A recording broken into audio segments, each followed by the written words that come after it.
تو انشاءاللہ آج ہم انشاءاللہ یہ پڑھیں گے کہ نا یہ ہم نے جو ابھی ہم نے شروع کیا تھا کہ اگر موزے پر جوتے پہننے کے احکام، موزے پر جوتے پہننے کے احکام، تو ان کی دو حالات ہیں. میری آواز اور اس کی واضح ہے نا انشاءاللہ؟ سوری آج پتہ نہیں کیا پرابلم ہوا ہے لیپ ٹاپ کا، یہ اسٹک ہو جا رہا تھا، لیکن انشاءاللہ ابھی واضح ہے میری آواز اور یہ اس طرح سے ہی کیا یہ اسکرین دونوں بھی انشاءاللہ. ہاں طيب. تو موزوں پر جوتے پہننے کے احکام، تو ان کی دو حالات ہیں، ان کے نا دو حالات ہیں.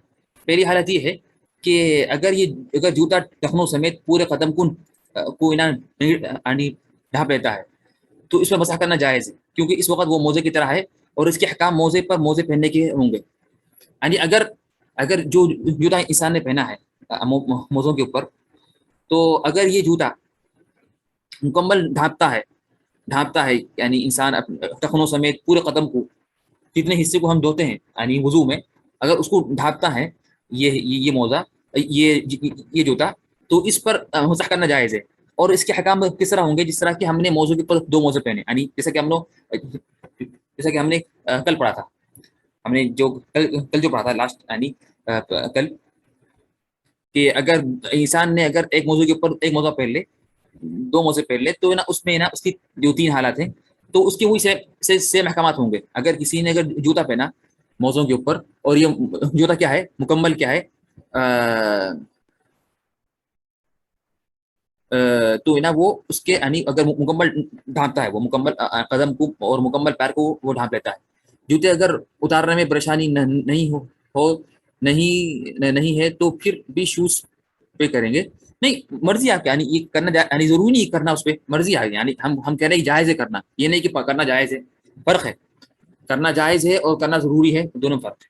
کرنا جائز ہے اور کرنا واجب ہے، ضروری ہے، فرق.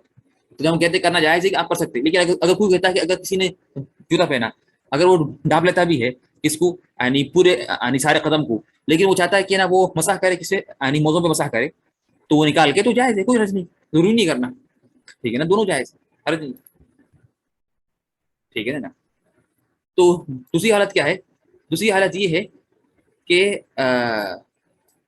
نا اور اگر جوتا پاؤں کے اتنے حصے کو نہیں ڈھانپتا ہے جسے وضو میں دھونا لازمی ہے، جسے وضو میں دھونا لازمی ہے، تو ایسی حالت میں اس پر مسح کرنا جائز نہیں ہے. تو ایسی حالت میں اس پر مسح کرنا جائز نہیں ہے. اگر جوتا کیا ہے؟ اگر جوتا پاؤں کے اتنے حصے کو نہیں ڈھانپتا ہے جسے وضو میں دھونا لازمی ہے، تو ایسی حالت میں اس پر مسح کرنا جائز نہیں ہے. اسی کے نہ جائز نہیں، صرف کس پہ؟ صرف جوتے پہ. یہ ابھی آئے گا. تو اگر کسی انسان نے جوتا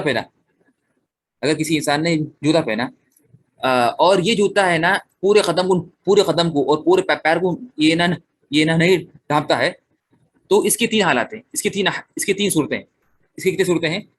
تین صورتیں. پہلی صورت صرف جوتے پر مسح کرے، تو یہ ناجائز ہے، اور اس کی تفسیر پہلے کی ہو چکی ہے. یہ والی تفسیر، یہ جو تفصیل یہاں پر یہ جو ہے نا فرسٹ جو پہلے جو حالت تھی، اگر جوڑا اگر یعنی یہاں پر جو سیکنڈ میں ہم نے یہاں پر ذکر کیا، اگر نہیں ڈھانپتا ہے جوتا پورے حصے کو، پورے قدم کو، تو اسے دھونا لازمی ہے. یعنی جس میں وضو میں جسے ہم جو حصے کو ہم دھوتے ہیں وضو میں، تو اگر وہ حصے کو اگر وہ نہیں ڈھانپتا ہے تو اس حالت میں اس جوتے پہ مسح کرنا جائز نہیں ہے، صرف جوتے پہ. تو یہ پہلی حالت. تو یہ کیا ہے؟ تو یہ پہلی حالت ہے. سیکنڈ حالت کیا ہے؟ سیکنڈ حالت یہ ہے کہ صرف جرابوں پر مسح کرے. یعنی کیا مطلب؟ جوتا اتار کر اور اپنے دونوں ہاتھوں سے جرابوں پر مسح کرے، یعنی صرف کیا کرے؟ صرف ساکھ میں مسح کرے. تو یہ بھی جائز ہے، اور پھر دوبارہ جوتا پہن لے تو یہ جائز ہے. اس میں کوئی حرج والی بات نہیں ہے. نیز ایسی صورت میں وہ جوتا اتار بھی سکتا ہے، اس سے کوئی فرق نہیں پڑتا، نہ ہی اس کا وضو ٹوٹتا ہے. یہ بات واضح ہے انشاءاللہ. تو یہ سیکنڈ حالت ہے. یہ حالتیں ہم بیان کر رہے ہیں. کون سی حالتیں؟ اگر جوتا پاؤں کے پورے حصے کو نہیں ڈھانپتا ہے. اگر ڈھانپتا ہے تو وہ تو جائز ہے کرنا، اور اس کے احکامات ہوں گے جس طرح کے اگر کسی انسان نے دو موزے پہن لیے، ایک کے اوپر ایک پہن لیا. ٹھیک ہے نا؟ تیسری حالت کیا ہے؟ کہ جوتوں اور جرابوں دونوں پر مسح کرے، تو یہ بھی جائز ہے. یعنی کیا مطلب؟ کہ آپ کا جوتا تو کیا ہے؟ آپ کا جوتا تو خود پورے قدم کو نہیں ڈھانپتا ہے، جسے دھونا لازمی ہے وضو میں، اتنے پورے حصے کو وہ نہیں ڈھانپتا ہے. لیکن ہم کیا کریں گے؟ اس پر مسح کریں گے، دونوں پر مسح کریں گے. یعنی جوتے مسح کریں گے پھر جو حصہ باقی ہے مسح کر یعنی اور جو پھر کیا کریں گے مکمل ساکس بھی مسح کر لیں گے باقی کا. ٹھیک ہے نا, تو دونوں پہ مسح کریں گے ایک ساتھ, دونوں پہ دونوں پہ مسح کر لیں گے. تو اس حالت میں تو لہٰذا اگر ٹخنوں سے نیچے رہنے والے جوتے پر مسح کرے اور پھر جرابوں کو بھی مسح میں شامل کر لے, تو دونوں ضروری ہے کہ آپ کیا کریں گے, جوتے پہ مسح کریں گے اور جرابوں کو بھی مسح میں شامل کر لیں گے. تو اب مسح کا حکم دونوں سے ہو جائے گا, جوتوں سے اور جرابوں سے, دونوں سے ہو جائے گا. تو جب دونوں سے ہوں گا تو کیا ہوں گا, تو اگر آپ نے صرف جوتا نکال دیا تو آپ کا ختم, مسح ٹوٹ گیا, ختم. اس لیے کہ آپ نے کیا کیا تھا, اس لیے کہ آپ کا جوتا خود مستقل طور پر کیا ہے, مکمل نہیں ہے. لیکن آپ نے مسح جائز اس لیے تھا کہ نا ہم نے کیا کیا, دونوں مسح کر لیا ایک ساتھ, دونوں کو شامل کر لیا ایک, جیسا کہ ہم نے سمجھا کہ دونوں ایک ہی چیز ہے, جوتا بھی اور ساکس بھی. ٹھیک ہے نا. تو اگر آپ نے جوتے پہ بھی پھر مکمل پھر کیا کیا, مسح کو کیا کیا مکمل کر لیا اور شامل کر لیا, ساکس پہ بھی مسح کر لیا, تو اس حالت میں جائز ہے کہ مسح کرنا. لیکن اگر آپ جوتا نکال دیا آپ نے تو ختم, آپ کا مسح ٹوٹ گیا, اور آپ کو اگر پھر سے مسح آپ کو کرنا جائز نہیں. بغیر شوز اتارے کنٹینیو آن ساکس. نا آپ ہے نا آپ شوز نہیں اتاریں گے اس تھرڈ حالت میں. اگر جوتا اگر کیا ہے اگر مکمل نہیں ہے اور آپ چاہتے ہیں مسح کرنا ہے, تو آپ جوتا اور ساکس پہ دونوں میں مسح کریں گے, جائز ہے کرنا. لیکن پہلے دونوں مسح کریں گے. سیکنڈ چیز کیا ہے کہ نا اگر آپ نے ساکس جوتا نکال دیا یا شوز نکال دیا تو ختم, تو آپ کا کیا ہوا, مسح ٹوٹ گیا, ختم. آپ کو پھر سے مسح کرنے کی آپ کو نا اس کی آنے پرمیشن نہیں ہے. شوز پہن کے نماز پڑھ سکتے ہیں کیا, شوز کا مسح کا پڑھ رہے اس لیے یہ سوال ہے. ٹھیک ہے, مسح وہ تو جائز ہے, مسح نہیں. آپ ساکس پہن کے جوتا پہن کے کر سکتے, سوائے کیا ہو چپل پہن کے. شرط یہ ہے کہ وہ ناپاک نہ ہو, شرط یہ کہ وہ کیا ہو, ناپاک نہ ہو. اگر ناپاک نہیں ہے جوتا تو اس پہ آپ کر سکتے, تو آپ اس پہ نماز پڑھ سکتے, کیوں مسح نہیں. ٹھیک ہے, تو یہ آپ لوگوں کو تین حالتیں واضح ہو گئی, یا کوئی سوال ہے یا واضح نہیں ہے؟ ایک بار پھر سے میں آپ لوگوں کو یہ واضح کروں, یہ تین حالتیں واضح ہی نہیں ہے. طيب تھرڈ والا ریپیٹ. طيب ٹھیک ہے, تو تھرڈ والا جو ریپیٹ ہے کہ یعنی پھر سے بیان کریں گے کہ جو تھرڈ والا جو ہے جوتوں اور جرابوں, یعنی یہ جو تین جو حالتیں ہیں, یہ حالتیں اس کی ہیں کہ اگر جوتا مکمل حصے کو نہیں ڈھانپتا ہے. اگر جوتا مکمل حصے کو ڈھانپتا ہے تو ختم, وہ تو جائز ہے. اور اس کے ہم نے کہا کہ اس کے احکامات کس طرح ہیں, ایک موزے کے اوپر دوسرا موزہ پہننے کے احکامات ہیں, ایک موزے کے اوپر دوسرے موزے پہننے کے احکامات ہیں. ٹھیک ہے نا. یہ ہو گیا, یہ ہم نے یہ پہلی حالت تھی. سیکنڈ حالت تھی کہ اگر جوتا پاؤں کے اتنے حصے کو نہیں ڈھانپتا ہے جتنا دھونا ضروری ہے وضو میں, یعنی ٹخنوں سے نیچے ہے جوتا, تو اس حالت میں اگر جوتا ٹخنوں کے نیچے ہے تو اس کی تین حالتیں ہیں. اسی کیا ہے, اس کی تین صورتیں ہیں اور تین حالتیں ہیں. پہلی صورت صرف جوتے میں مسح کرنا, یہ جائز نہیں ہے. کیوں جائز نہیں ہے, اس لیے کہ جوتا کیا ہے, جوتا کیا ہے مکمل حصے کو نہیں ڈھانپتا, تو صرف جوتے میں مسح کرنا یہ جائز نہیں ہے. اور پھر سیکنڈ حالت صرف کیا کرنا, صرف ساکس میں مسح کرنا, یہ تو جائز ہے. کیوں مسح نہیں ہے, اس لیے کہ ختم, آپ جوتا نکال دیں اور ساکس میں مسح کر لیں, جائز ہے. کیوں مسح نہیں ہے. ٹھیک ہے نا, یہ بات واضح ہے نا. تو یہ ہے تھرڈ حالت. کیا ہے تھرڈ حالت, یہ ہے کہ آپ کا جوتا چھوٹا ہے, لیکن جوتا آپ کا چھوٹا ہے, یعنی مکمل حصے کو نہیں ڈھانپتا ہے, لیکن اس کے باوجود بھی کیا ہے, آپ ساکس پہنے ہوئے ہیں, تو آپ کو جائز ہے کہ آپ دونوں کو شامل کر لیں ایک ساتھ, اور سمجھ جائیں کہ دونوں ایک ہی یعنی آپ دونوں کو ایک ہی حکم میں شامل کر لیں. تو آپ کو جائز ہے کہ آپ جوتا اور ساکس میں مسح کر لیں گے, پورا دونوں کو شامل کر لیں گے ایک ساتھ. لیکن اس میں کیا ہوگا, اس میں اگر آپ جوتا نکال دیں گے خالی, تو آپ کا مسح ٹوٹ گیا, اس کا آپ کا مسح کیا ہو, ٹوٹ گیا. لیکن اگر پہلی حالت, کون سی حالت, یہ جو حالت ہے اگر جوتا ٹخنوں سمیت پورا قدم کو ڈھانپ لیتا ہے, اگر اس میں آپ نے, تو ہم نے کہا اس میں مسح کرنا جائز ہے, اور وہ ایک موزے کے اوپر دوسرا موزہ پہننے کے برابر ہے, تو اگر اس میں آپ جوتا نکال دیں گے تو پھر بھی آپ کو جائز ہے کہ آپ نا نیچے کے ساکس میں کیا ہے, آپ مسح کر سکتے, نیچے کے ساکس میں آپ کیا کر سکتے, آپ نا مسح کر سکتے. بغیر شوز اتارے کنٹینیو آن ساکس, بٹ نماز پڑھنے ٹائم شوز اتار دے تو اب نیکسٹ وضو جب ٹوٹے گا تو پھر دھونا ضروری ہے کیونکہ شوز اتار دی. نعم, یہ ممتاز, نعم یہ ہے ممتاز, ویری گڈ, یہ آپ کی بات صحیح, یہ آپ کی بات کیا ہے, صحیح. تو اس لیے کہ نا, تو آپ کو جائز ہے کہ آپ اتار سکتے, لیکن آپ کو لازم ہوگا کہ نا نیکسٹ ٹائم اگر وضو کرنا ہے تو آپ نا مسح نہیں کریں گے, بلکہ ساکس نکالیں گے, اور آپ کا مسح ٹوٹ گیا, آپ کا مسح کیا ہے, ٹوٹ گیا. اس کی ایگزامپل, طيب بات سنیں,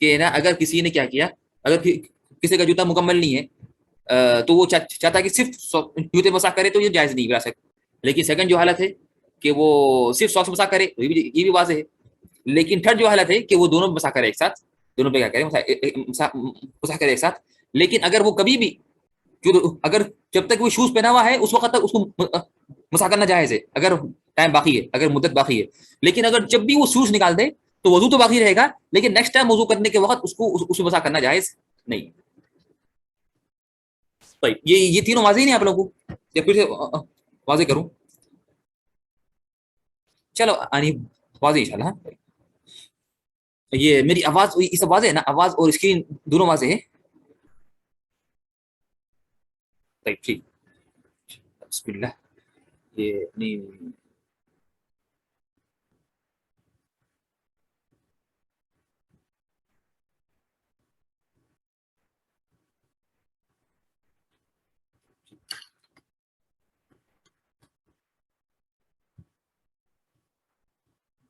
طيب ٹھیک.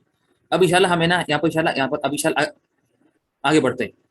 جن چیزوں پر موضوع اور جرابوں کی وجہ سے مسح باطل ہوا تھا, یعنی جس چیزوں سے, یعنی جو امور ہے, یعنی کون سے چیزوں سے اور کون سے امور سے کیا ہوتا ہے, یہاں پر غلطی ہے انشاءاللہ اس کو صحیح کریں گے. لیکن یعنی کون سے امور سے کون سے چیزوں سے مسح کیا ہوتا باطل ہوا تھا, یعنی آپ نا موضوع پر مسح باطل ہوا تھا. پہلی چیز مسح کی مدت پوری ہو جانا. اگر مسح کی مدت پوری ہو گئی تو کیا ہوتا ختم. تو آپ اس حالت میں کیا ہے, آپ کو جائز نہیں کہ آپ کیا کرنا, کیا مسح کرنا. ختم, ٹائم ہو گیا پورا, ٹائم کے بعد کرنا جائز نہیں منع ہے. اس طرح سے کیا ہے کہ جب پیر سے موزے نکال لیا جائے تو یہ بھی ختم. آپ اپنے ساکس نکال دیے, ختم بس. تو آپ کو پھر سے مسح کرنا جائز نہیں ہے اگر ٹائم باقی ہے. اگر ٹائم باقی ہے تو بھی نہیں کرنا ہے. اگر ٹائم باقی تو کیا کرنا ہے, اگر ٹائم باقی تو بھی آپ کیا کریں گے, آپ نا نہیں کریں گے. ٹھیک ہے نا, ٹھیک. تو اگر آپ کا ٹائم باقی بھی ہے تو آپ کیا کریں گے, تو آپ نا کیا کریں گے, آپ نا اس میں مسح نہیں کریں گے اگر آپ نے نکال دیا, اگر آپ نے نکال دیا. ٹھیک ہے نا. طيب اس کے بعد کیا ہے, اس کا دینا یہ ہے کہ نا کہ جب غسل لازم ہو جائے, جب ہے نا غسل لازم ہو جائے تو یعنی جیسے کہ یعنی غسل جنابت. کیا مطلب, یعنی آپ کو غسل لازم ہو گیا, یعنی آپ مسح کر رہے تھے, ٹائم بھی باقی ہے اور ساکس بھی پہنے ہوئے آپ, لیکن آپ کو غسل واجب ہو گیا, یعنی آپ سے احتلام ہو گیا اور منی نکل گئی وغیرہ, تو ختم. اس حالت میں بھی کیا ہے, آپ کو لازمی ہے کہ آپ کا کرنا, آپ کو جائز نہیں. اس سے کہ ہم بولے کہ نا موضوع پر مسح جب بھی کریں گے اگر اثر پہ وضو کی حالت پہ, لیکن اگر غسل واجب ہو جائے تو ختم. اگر غسل واجب ہو جائے تو غسل میں پیر کو دھونا ضروری ہے, پیر کو دھونا مکمل دھونا ضروری ہے. مکمل دھونا کیا ہے, واجب ہے اور ضروری ہے. ٹھیک ہے نا. تو یہ طيب انشاءاللہ. طيب ابھی میری یہ تینوں واضح ہے نا انشاءاللہ. سے میں آپ لوگوں سے پوچھ رہا ہوں معذرت سے, لیکن میرا یہ آج کل یہ لیپ ٹاپ آج بہت یہ اٹک رہا ہے, تو میری ویڈیو بھی اور آواز بھی اسکرین تینوں واضح ہے نا انشاءاللہ, تینوں کلیئر ہے. طيب اس لیے کہ وہ آج اٹک رہا بہت سے, تو مجھے نہیں معلوم ہے کہ اٹک رہا ہے آپ لوگوں کو آواز آ رہی نہیں, میری نہیں آ رہی. طيب ٹھیک ٹھیک ہے. تو یہ تین حالتیں ہیں, یہ تین چیزوں سے کیا ہوگا, آپ کا مسح کیا ہوگا, باطل ہو جائیں گا. تینوں سے ایک ہونا, یا تو ٹائم پورا ہو گیا, یا اگر آپ پیر سے اپنے منہ سے نکال دیے, یا تھرڈ چیز کیا ہے کہ غسل لازم ہو جائے. غسل کیا ہو لازم ہو جائے, تو اگر آپ نے سانس بھی نہیں نکالے اور ٹائم بھی باقی ہے لیکن غسل واجب ہو گیا تو ختم. آپ کو لازمی ہے کہ آپ کو جائز نہیں کہ آپ مسح کریں, بلکہ آپ کو ضروری کیا کریں, منہ سے نکال دیں, منہ سے نکالیں اور کیا کریں, اور ہے نا آپ نا مکمل آپ پیر دھونا ضروری ہے. مکمل پیر دھونا کیا ہے, ضروری ہے. طيب اگر مسح کی مدت پوری ہو جائے یا موزے نکال لیا جائے تو وضو اس حالت میں یعنی ٹوٹے گا نہیں, بلکہ یعنی تو وضو اس حالت میں ٹوٹے گا جب نا ناقض وضو میں سے کوئی چیز لاحق ہو جائے. یعنی آپ کا اگر مسح کی مدت پوری ہو جائے, یا کیا ہو جائے, یا آپ کیا کریں, پیر سے منہ سے نکال دیے, تو اس حالت میں آپ کا وضو باقی رہتا, وضو آپ کا نہیں ٹوٹتا. آپ کو مسح کرنا, آپ کو جائز نہیں پھر سے مسح کرنا, نیکسٹ ٹائم مسح کرنا جائز نہیں ہے اگر ٹائم پورا ہو گیا یا آپ ساکس نکال دی, لیکن وضو باقی رہتا وضو. بات بولے نہیں وضو ابھی آپ کا ختم ہوا تھا, وضو بھی کیا ہوتا, وضو بھی آپ کا ٹوٹ جاتا. نہیں صحیح کیا ہے, صحیح کہ آپ کا وضو باقی رہتا, آپ کا وضو کیا رہتا, آپ کا وضو باقی رہتا, ٹوٹتا نہیں, لیکن پھر سے مسح کرنا جائز نہیں ہے. یا سوال ابراہیم کا ساکس نکال کر دوسرے پہن لے تو نہیں, یہ بھی منع ہے, یہ بھی کیا ہے, یہ بھی منع ہے. یعنی یہ جائز ہے لیکن آپ کو پھر سے مسح کرنا جائز نہیں, پھر سے مسح کرنا جائز نہیں. جب آپ نے نکال دیا ایک بار تو پھر آپ کو جائز نہیں ہے مسح کرنا, پھر آپ کو مسح کرنا جائز نہیں. لیکن اگر آپ نے بات سنی, لیکن اگر کسی نے کیا کیے تو لیکن اگر کسی نے وضو کیا تھا, اگر کسی نے وضو کیا پھر ساکس پہنے, اگر اس نے وضو کیا وضو کیا پھر ساکس پہن لیے, پھر وضو ٹوٹنے سے پہلے ساکس نکال دیے, پھر کیا کرے, پھر کیا کرے, پھر سے وضو ٹوٹنے سے پہلے پھر سے پہن لیے. یعنی وضو ابھی تک یعنی آپ نے مکمل وضو کیا, پانی کا مکمل وضو کیا, پیر بھی دھوئے, لیکن پھر آپ نے ساکس پہن لیے, پھر کیا ہوا, ساکس نکال دیے اور ابھی تک آپ کا وضو باقی تھا, پھر کیا ہوا, پھر سے آپ ساکس پہن لیے, یعنی آپ کا وضو ٹوٹنے سے پہلے تو جائز ہے مسح کرنا. لیکن اگر آپ نے پہلے ساکس پہن لیا, پھر آپ کا وضو ٹوٹ گیا, پھر نکال دیے, پھر سیکنڈ ساکس پہنے تو آپ کو جائز نہیں مسح کرنا, اس پہ پورا ہونا ضروری ہے. یا اگر آپ نے ساکس پہن لیے اور پھر نکال دیے اور ابھی تک آپ کا وضو باقی تھا, لیکن نکالے بعد پھر ٹوٹ گیا وضو, تو پھر آپ کو پھر سے آپ جب پہنیں گے تو پھر سے آپ کو مسح کرنا جائز نہیں ہے.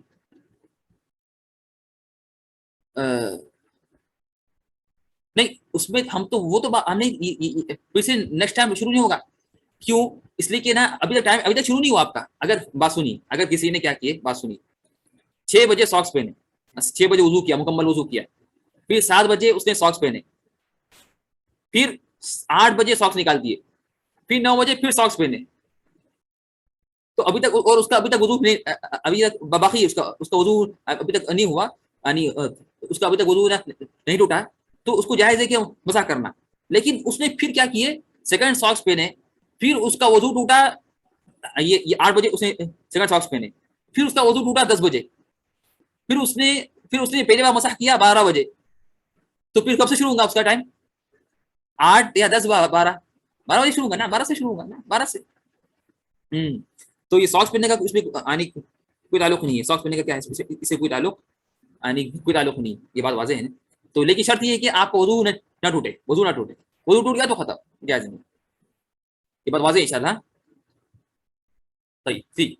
تو یہ چیزیں ٹھیک ہے. تو یہ امور تھے جس سے نا یہ تین چیزوں سے کیا ہوتا, یہ کیا ہوتا, آپ کا مسح کرنا باطل ہوا تھا اور آپ کو جائز نہیں مسح کرنا, ان تینوں کی وجہ سے, ایک وجہ سے. طيب اب ہم آگے بڑھتے ہیں انشاءاللہ. یہاں پر کہاں پر یہ نا, طيب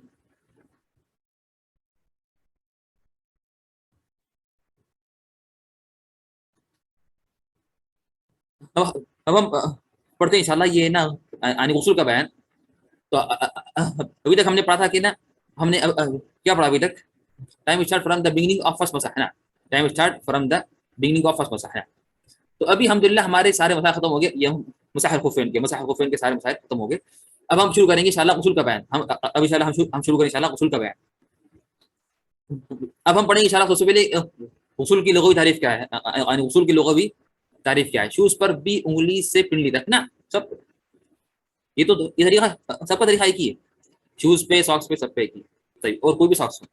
غسل کا بیان, غسل کی لغوی تعریف, کسی چیز کو پانی سے دھونا, یہ تعریف ہے, لغوی تعریف ہے. کسی لغوی تعریف ہے, یہ لغوی تعریف ہے یعنی غسل کی, ٹھیک ہے نا. کوئی بھی چیز کو آپ دھوئیں گے پانی سے تو یہ کیا ہے, تو یہ غسل ہے.